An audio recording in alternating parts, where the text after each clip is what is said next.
A quiet stick figure stands before a wall filled with chaotic charts, numbers, arrows, and indicators. Everything feels overwhelming, as if investing is something complicated and out of reach.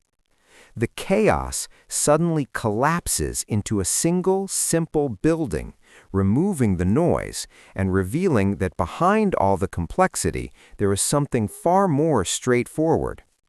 The stick figure approaches the building and begins to see it not as a symbol, but as a real company that exists in the real world. The building opens into layers, showing leadership at the top, workers in the middle, and operations below, revealing how a business is actually structured. A small flag appears on top of the building, representing ownership, as the stick figure now holds a portion of the business itself.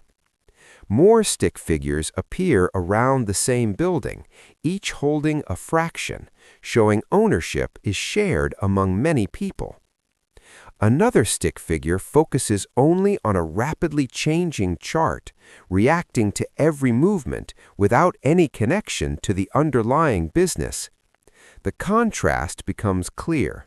One side represents ownership of a business, while the other represents reacting to price movements without context.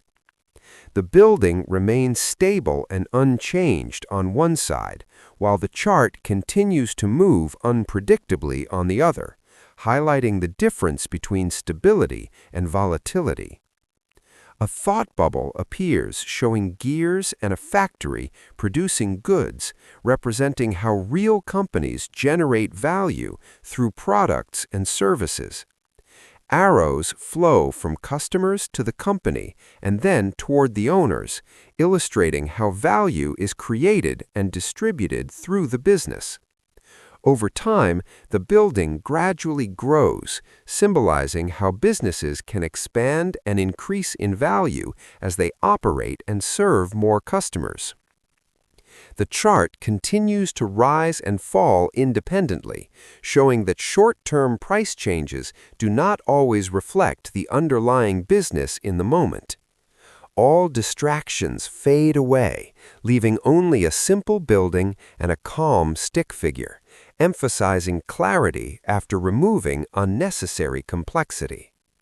A small ownership percentage appears above the stick figure, reinforcing the idea that buying stocks is simply owning a portion of a real business.